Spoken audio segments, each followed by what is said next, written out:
Hi everyone, in this video I want to clarify a little bit more about what I posted in one other video regarding karma and manifestations, and also the Buddhist principle where in Buddhism they talk about suffering being the reason why people suffer, which is what Buddha was trying to get enlightenment on.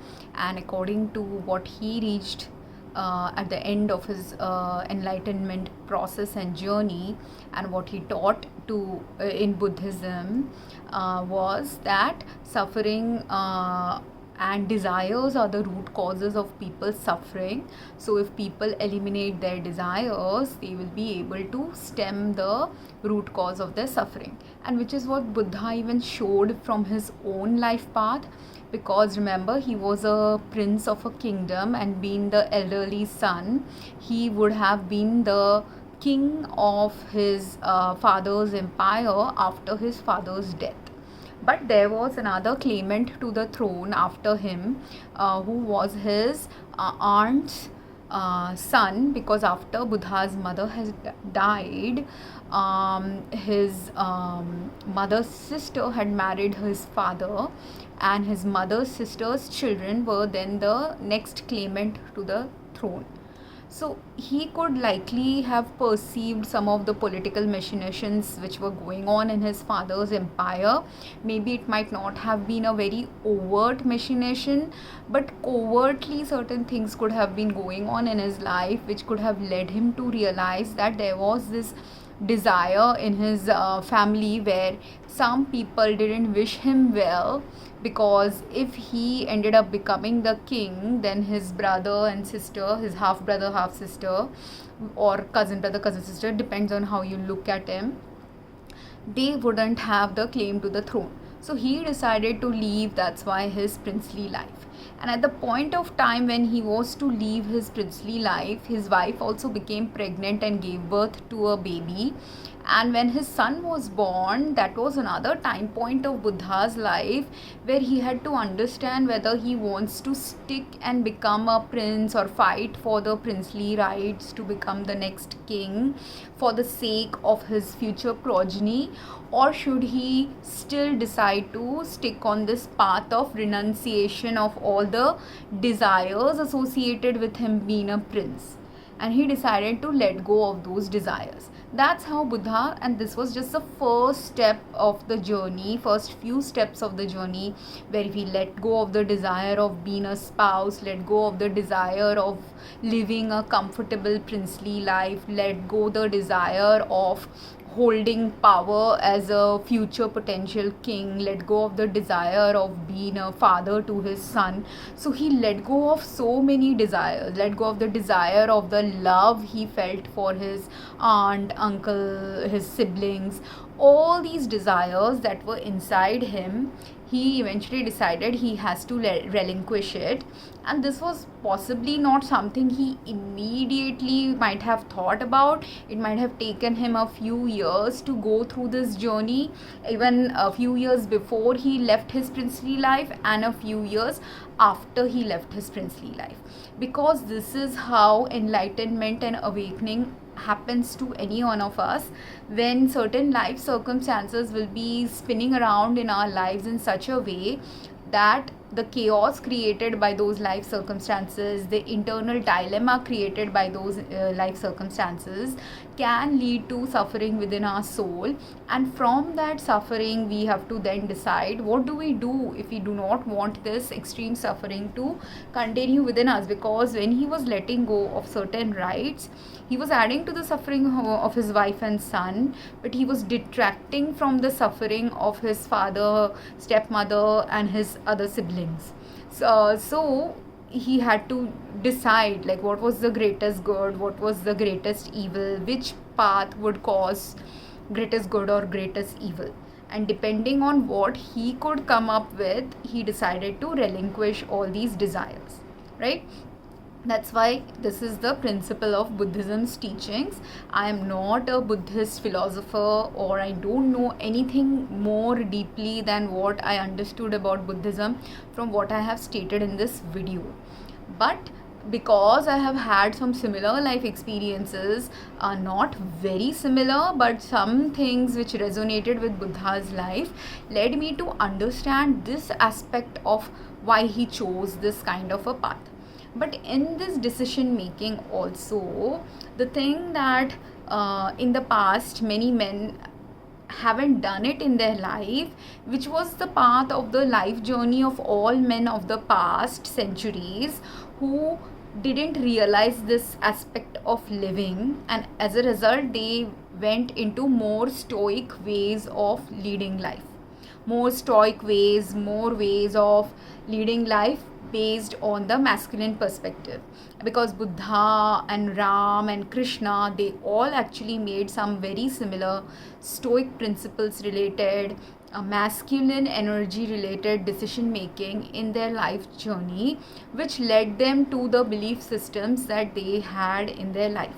And if I can find my Facebook post on this, I will try to reference it with this video, because I've written on this topic on Facebook and also my Instagram channel a little bit, because this is again another very deep topic related to Ram, Krishna and Buddha and their journey as the masculine or more masculine energy oriented people.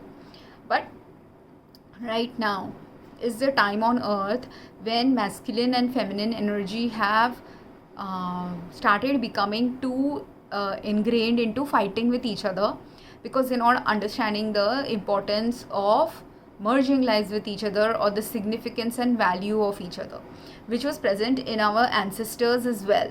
But when it was present in our ancestors' lives, when masculine and feminine were not merging lives as much deeply, those are the times when also suffering occurs, when masculine and feminine energy isn't able to align and balance with itself.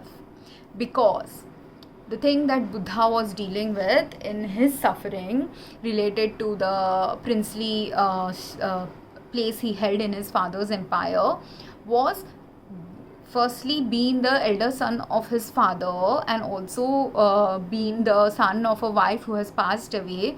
For from his father's perspective, his father would have likely wanted him to succeed, because that's the rule, that's the masculine rule, that the oldest son will succeed, right? That's the patriarchal rule as well. So everyone who was patriarchally oriented, everyone who is masculine and tradition oriented, they would have wanted him to succeed in the throne. And he himself, his own desires, being the eldest son, you would have that internal soul urge also to become the prince, because otherwise he wouldn't have been born as the eldest son in this family if a part of him didn't wish to explore the path of being a king, right? So a part of his soul did wish to embrace this path of being a future king. That's why he came up as the eldest son. He could very well have otherwise been the second son, third son, right? But his soul chose this journey of being the eldest son to learn the path of what it means to be the elder, more responsible, masculine energy oriented person. But in all this, because he didn't enroll the help of the feminine energy, both the good thing and the bad thing, because maybe if he had clarified things with his aunt, clarified things with his siblings, clarified better the feminine perspective of his aunt, his sister, his wife, even the feminine and masculine perspective of his brother, it could very well have been possible that all this dilemma that he was facing by himself, half of his suffering would have been shared if he had held an authentic conversation with everyone in his family, even his father. If he had held the right, authentic, balancing conversations with them, if they had all been in the right balanced perspectives themselves, they could have jointly and mutually come up with a solution that would have likely worked with his brothers, sisters, stepmother or aunt, however you want to call her, his father, his wife, everyone's greatest interest also he could have come up with. But in that lifetime, because men used to make decisions without enrolling their wives' input, because men got very much trained into only looking at things from their own self perspective, many people who have attained enlightenment in those past centuries have attained it just using the masculine perspective. And you will that's why also see that most people who have attained enlightenment in the past, in the recorded history, are all men. We don't have the stories of the women who attained enlightenment. One of the women who did attain enlightenment, I believe, is Mary Magdalene. I've seen a little bit of her history as well in some of these online videos that I explore. But even though she did attain enlightenment, men didn't want to give her that place of enlightenment and thought her to be less than perfect. Firstly, because she was a woman, that's why some men didn't want to give her that place. Secondly, not only because she was a woman, she was also a prostitute. That's why also many men didn't wish to give her that position, because many women use prostitutes for their body, right? So they use them, they stample on them, they misuse them, abuse them. This is what many prostitutes have undergone in the hands of men in the past or even in the present. But this is what most men and most humans don't realize, because prostitutes are in general looked down upon by many men and women. But what people don't realize it, the one who is the most downtrodden, the most abused, the most misused in life, that human being actually has the potential to gain the most enlightenment then. Because in that abuse, in that suffering, and this suffering that a woman who is a prostitute. Why did I mention Mary Magdalene, who could have been a prostitute? I am not going to, but let's say any other woman also who could have been a prostitute in the past and gets an enlightenment in their future. Any such woman or even man, because nowadays there are men prostitutes as well. So any man or woman who has undergone this journey of being abused, misused, sexually violated, physically harmed, monetarily harmed, these guys, because most people, do you think most normal average people would want to even be in the prostitute's profession? No human being, if given a choice, unless they are they have a very separate life and unique life journey. Majority of the people who are in this prostitute profession, they will not voluntarily choose to become one. But once they have become one, yes, it can be harder for them to get rehabilitated into a different life. But even then, very few are also in such socioeconomic circumstances that it's very difficult for them to get out of this life as well. But even though they have had the hardest life possible in any society, again, despite the hardest life possible, in the background they have the potential to still gain more enlightenment than a human being who is the most prominent member of society. Because what happens with men who hold power, like men who are like Buddha, not exactly Buddha, because Buddha decided to let go of his desires, and this is where the desire that Buddha let go of, first he let go of all the egoic desires related to the princely kingdom. He also let go of the emotional desires related to becoming a father and becoming a mother, father, and becoming a good spouse to the mother of his child. He let go of that emotional desire.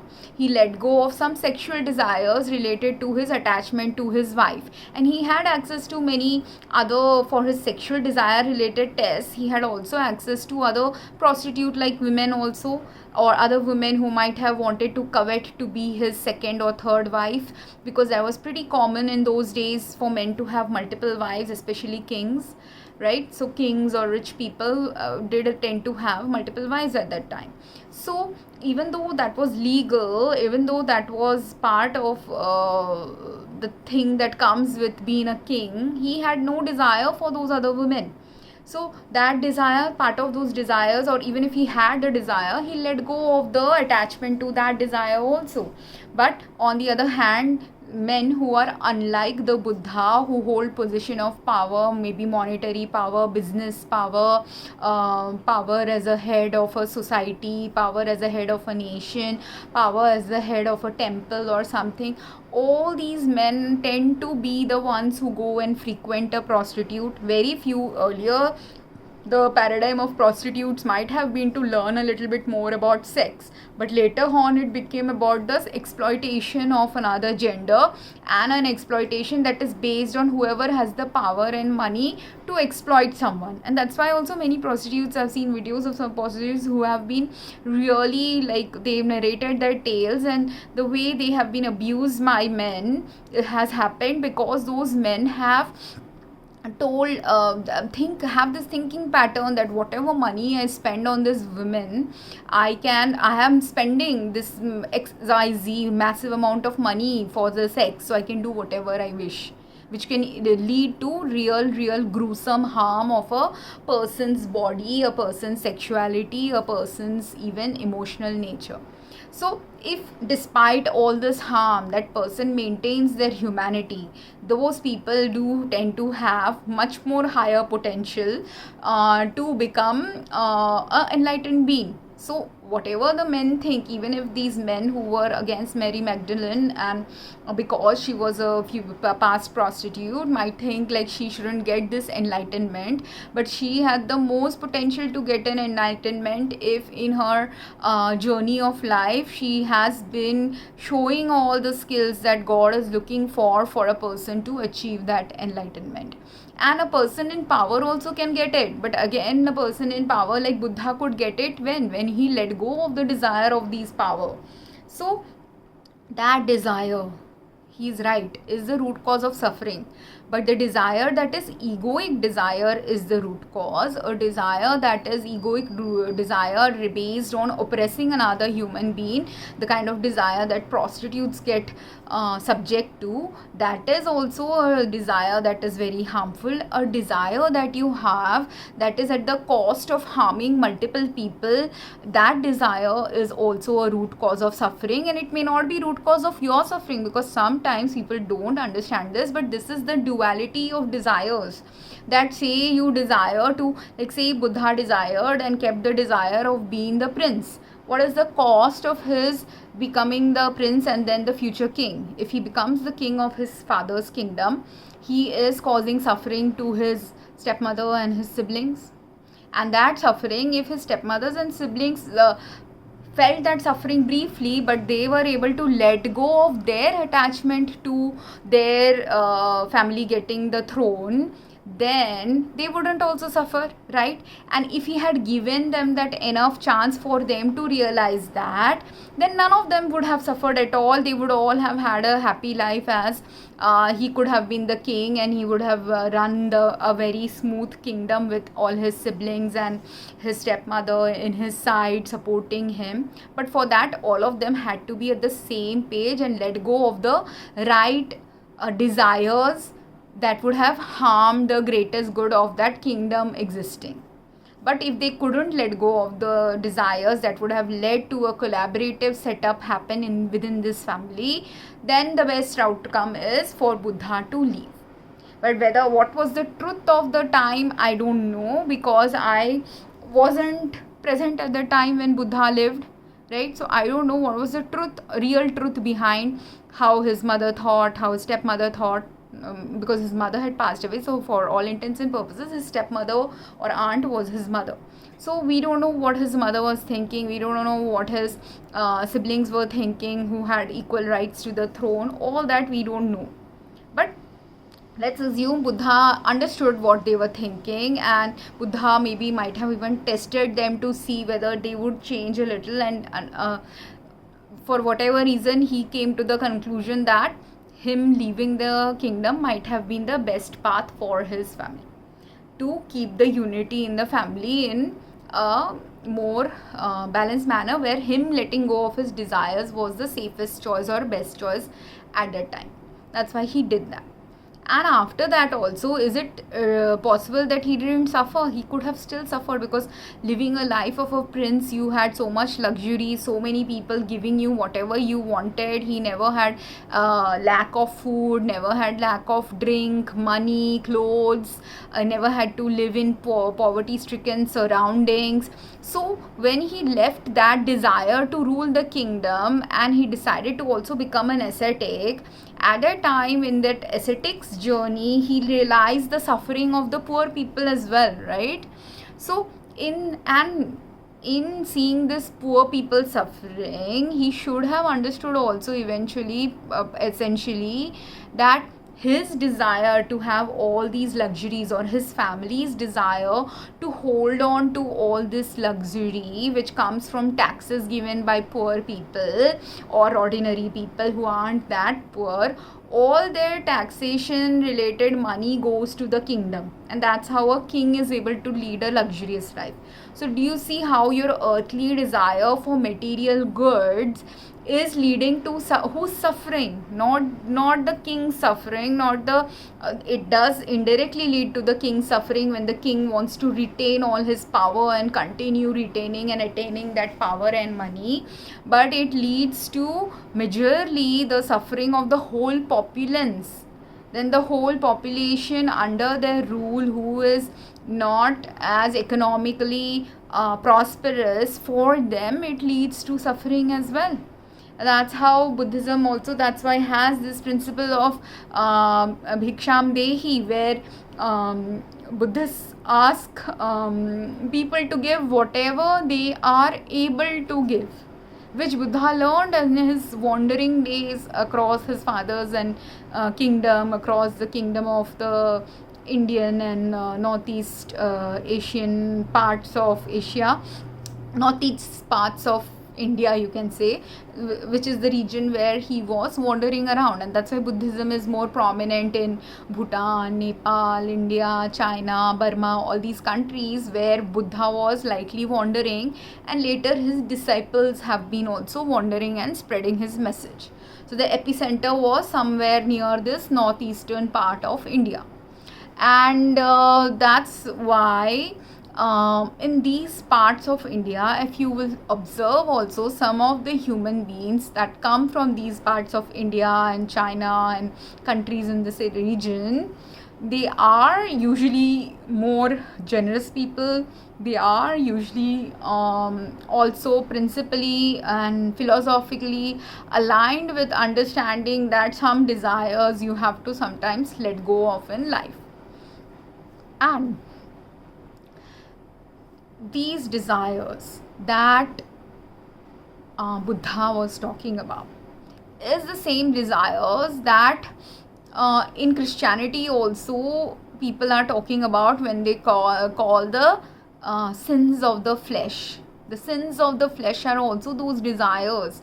They are the sexual desires, they are the materialism related desires, they are the desires related to attaining more and more in life.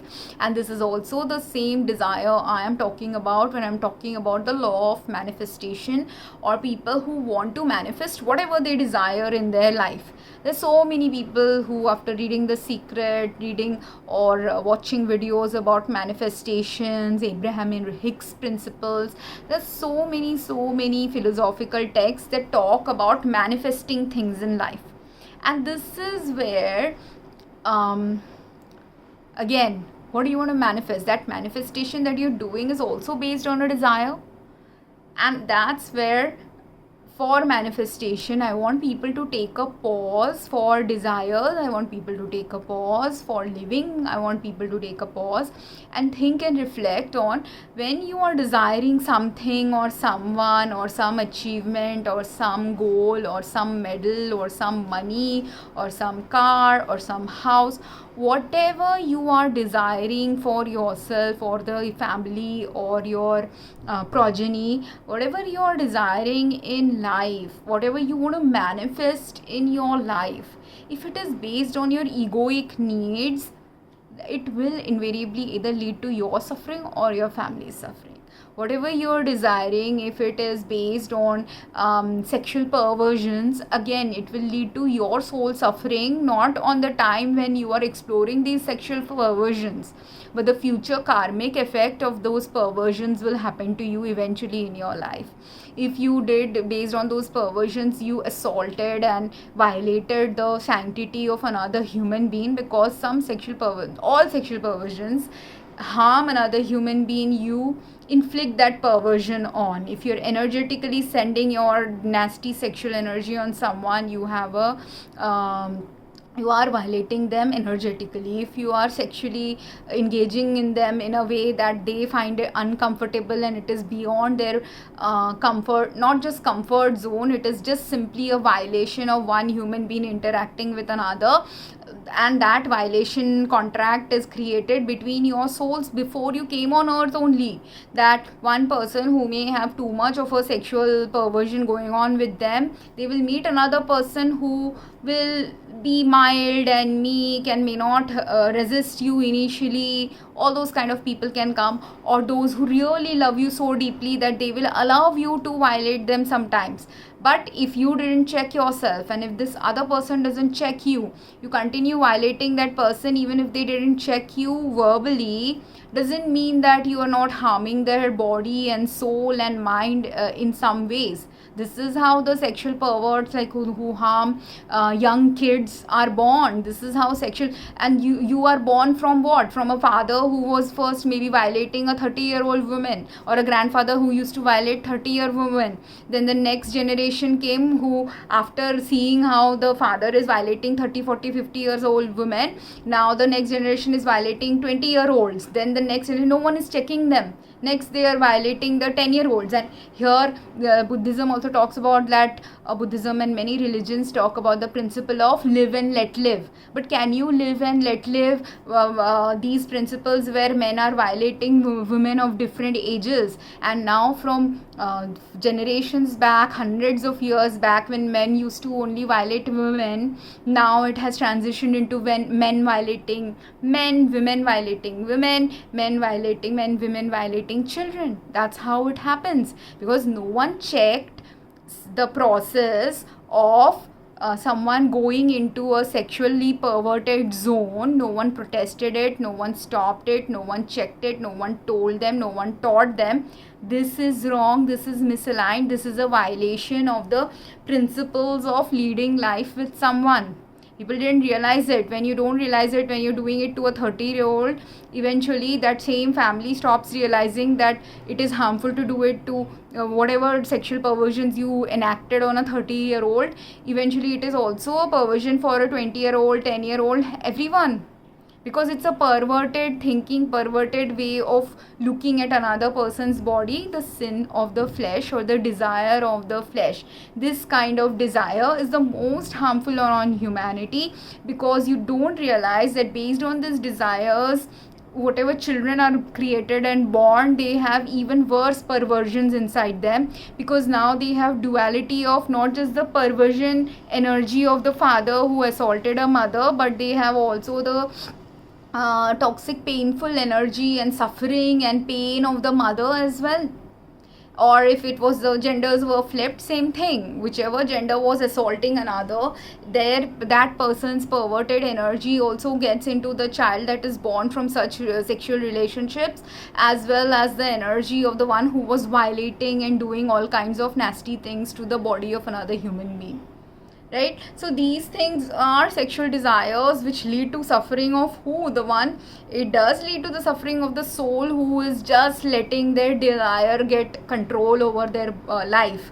But it is also definitely 100% harming the future progeny of that person, as well as the person on whom those sexual assaults and sexual perversions were being done on. And initially maybe they might resist it lightly, or they might have said it meekly, because many people just want to actually live and let live life.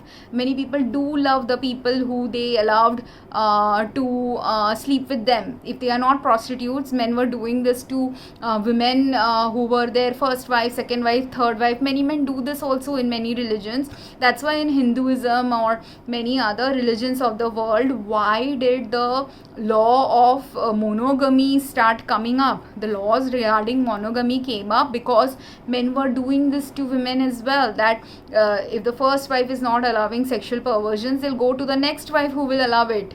Whichever wife allows it, that's why they are marrying 3-4 different women. And that's why also that desire that stems in a man to continue doing things without getting checked or stopped, is a problem zone, and this happens when only the masculine energy is allowed to rule, and the feminine energy is not allowed to do the job that feminine energy's job is. And let's now talk about masculine and feminine energy. Masculine energy's job is to do and create and build. Feminine energy's job is to stop you from doing things, prevent you from doing things that are darker in nature, give you the understanding that this is dark and this is the boundary of the darkness you shouldn't breach. That's the feminine energy's job. And that's why what is a good I've made some videos about toxic femininity, toxic masculinity. In that, the masculinity, femininity is toxic masculinity is when man is not able to stop these sexual desires from going overboard, and toxic femininity is women considering everything that the man is doing as wrong. That is toxic femininity. And masculine and feminine energy can be present in man and women in flipped ways as well. So a man can also fail and become a toxic feminine and see wrong in everything the woman is doing. That is toxic femininity in a man. And a man can also, and a woman can be a toxic masculine who keeps wanting and desiring and gaining things in life. That is toxic masculinity in a woman. So toxic masculinity traits and femininity traits can be present in any gender, but the thing that people need to learn is we have to balance our masculinity and femininity within ourselves and have family relationships and partners in our life who are able to balance our masculine and feminine energies with theirs. Because when you have a complementary partner, a partner who understands what are your darkness zones, what are your good points, what are your bad points, they know your good, bad and ugly, and you know their good, bad and ugly.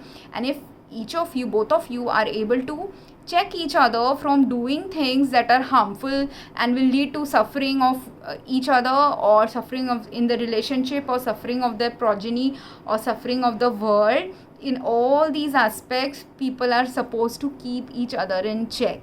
They're supposed to help each other build a better way of life, better way of leading life, than stay stuck in the lowly desires of the flesh. And this is the place where both Buddhism is coinciding, all religions are coinciding, where religions talk about not wanting. In Hinduism they talk about do not think about the fruits of your labor, but again in that the fruits of the labor they're talking about is when person gets too much involved in what am I going to gain, what am I doing, what do I attain, those fruits of labors. If you get too stuck in, like if you're making $1 million now, next goal is $100 million. If you made 100 million, next goal is billion. If I made billion, next goal is trillion. You are constantly seeking the fruit of your labor, which is not good. In manifestation exercises also it's like that. People want to keep gaining. But if you want to keep gaining, you don't understand, you are leading to the suffering of other people who have to lose in order for you to gain. And yes, there is a situation in life where win-win situation happens to everyone. But that win-win situation also can't sustain. Like you can't keep gaining from something that is harmful. Like say 100 years back, medicine was, and I'm talking about medicine because that's my field of work. I used to work in healthcare and I was a pharmacist, so I used to dispense medicine. I know what is the value of medicine. I made money out of selling medicines, right? So despite that, I made money out of doing research with medicine. I made money out of selling medicines. I made money about working in hospitals that make money of treating people. All these places of work I have done in healthcare. And despite that, I understand now medicine has a place in life for taking people towards good health, but there is a limitation that medicine has, and that limitation medicine has reached right now. So how much ever medicine a person can take in their body, if their body has reached a toxic limit of taking medicines or chemicals, that person's body and health will have a hard time recovering if the harmful limits have been reached. So same way with manifestation, same way with gain, same way with desire, that harms another. Same way with desire, where others are telling that your desire is harming us, but you are not waking up to the fact that other people's desires are, or your own desires are harming you and others. So this is why people who want to understand karma, who want to ascend, who want to awaken, who are in the journey to ascension, awakening, who are in the journey to understanding their life purpose and soul purpose a little bit better, who are in the journey where they have already realized where they have harmed someone, where their desires and their constant quest to gain something has led to the harm related to other people's lives. These things, if you are awakening to, that is good. Then you are aligned with the religious principles of the past, that all these teachers like Mary Magdalene or Jesus or Buddha or Krishna or any other religious leader was trying to teach you. And I hope this video made some sense to those who listen to this. And if you do have some questions on what I tried to bring about in this principle related to manifestation, or principles related to our desires, please drop me a comment. Because desires per se isn't wrong, but how you go about achieving those desires, what you did while you were executing those desires, and if those desires were too much ego based, too much sin based, and too much violation of another soul or body based, or another life's violation based, like deliberate, the kind of violation that God will tell you about. That's why religion is important in life. Many people want to reject religion, but religion has these rightful principles related to what is a violation of another human being, what is inhumane ways of living. So that's where religion has its place. It talks about what is inhumane, what is humane. It talks about what is inappropriate, what is appropriate. Now people who are also too much stuck in wanting positivity without understanding the value of negativity also end up being in the sin of the flesh and desire related mayas in their life, where they do not understand the value of negativity, because negativity also has a place. It just doesn't, toxic negativity doesn't have a place. But someone, if I am doing something wrong, say I said something that hurt my friend, and if my friend doesn't tell me that, or show me in some way that what I said hurt them, that is a negative response they'll be showing as a result of what I have said or done that hurt them. But if they don't show me back that response, I will never learn and grow and change, right? So that's why negativity has that place. But that doesn't mean they should continuously do that behavior. If they are doing that behavior continuously, then it becomes toxic negativity. But if they did it, I decided to change, and after changing I'm trying to make amends, and they accept those amends, then there is no toxic negativity. Then you build a bridge. But if the negativity now continues in that other person, where they have crossed it, because negativity has a place, negativity has a limit, negativity has a boundary, right? Like how positivity has a place, positivity has a boundary, positivity has a limit. And understanding this limit of positivity and negativity is how positive and negative energy merge and coexist and remain together always in an earthly life. That is the principle of leading life on earth, where understanding the rightful place and balance of positivity and negativity is needed for us to lead balanced lives. And here, when I mentioned initially that Buddha or some of the masculine leaders of spiritual leaders of the past were forgetting the place of the negative energy or the feminine energy, that's why now in current times, many leaders who are spiritually teaching certain topics, they might be men, they might be women, they have to have the balanced masculine and feminine energy. And there are also many twin flames coming up in the world. That's why, where the masculine and feminine complementary energy has to work together to enlighten the next stages of enlightenment, where balanced masculine feminine energies have to work together and cohesively and collaboratively with each other, and not just in a man-woman relationship, but in co-worker relationships, in business relationships, in politics, everywhere people have to do this right merging and balance of the negative and positive energy. I hope this makes sense. If you have any questions, please drop me a comment. Thank you.